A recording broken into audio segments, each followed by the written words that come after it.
You know how they say that big things come in small packages?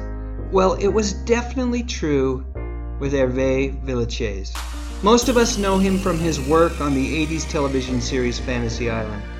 But there was so much more to this amazing and unique individual. Born with proportionate dwarfism, Herve was raised in Paris, France. Growing up, Herve was ridiculed and bullied because of his diminutive size. Fortunately, he was able to channel the challenges that he faced as a youth into something positive. In his case, it was not acting, but art. At age 16, Herve entered art school, and less than 2 years later, he became the youngest artist ever to have his work displayed at the prestigious Museum of Paris. At age 21, he made the decision to move to the US, where he taught himself English by watching, of all things, television. Things did not immediately come easy for Herve, but he did find incidental work as an artist, a painter, and a photographer. It was at this point that Herve also began acting, first in live theater and then in film, where he had a number of small roles throughout the late 60s and early 70s. His big break in film came when he was cast in 1974's James Bond flick The Man with the Golden Gun. Herve was a scene stealer as evil henchman Knick-Knack. Stars of that film say that he really threw himself into the role. He recognized the opportunity was a special one, and he did everything that he could to take advantage of it. Then, in 1978, Fantasy Island came along. Starring alongside Ricardo Montalban, Villechaize held his own against that iconic veteran actor. His phrase, the plane, is part of American pop culture even today. As the show became one of US television's most popular programs, Herve became more famous than he could ever have imagined.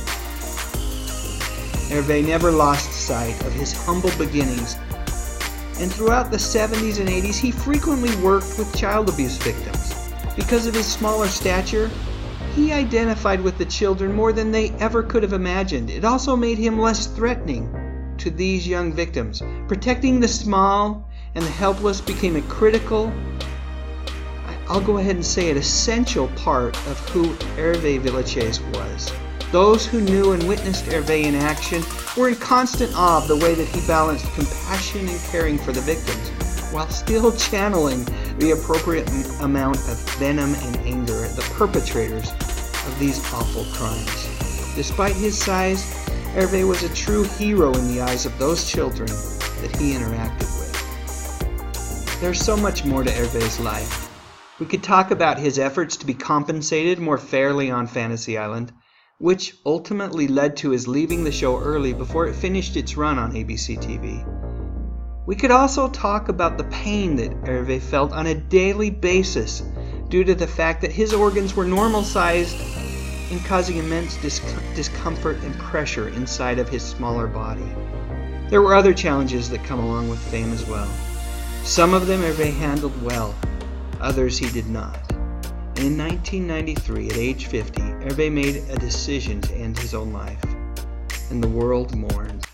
Fortunately, we have a lifetime of work from this talented man to lean back on, to reflect, and remember. The world is a better place because of people like Herve Villechaize, and I like to think that it is his work that he will be remembered for. So that's it. You guys know the drill. I'd love to hear what you think. Let's talk more about Herve in the comments section below. And while you're at it, if you could click on the thumbs up icon as well as the subscribe button, I would be grateful. That's how I know if I should make more videos like this one. But most importantly, and as always, thank you so much for watching.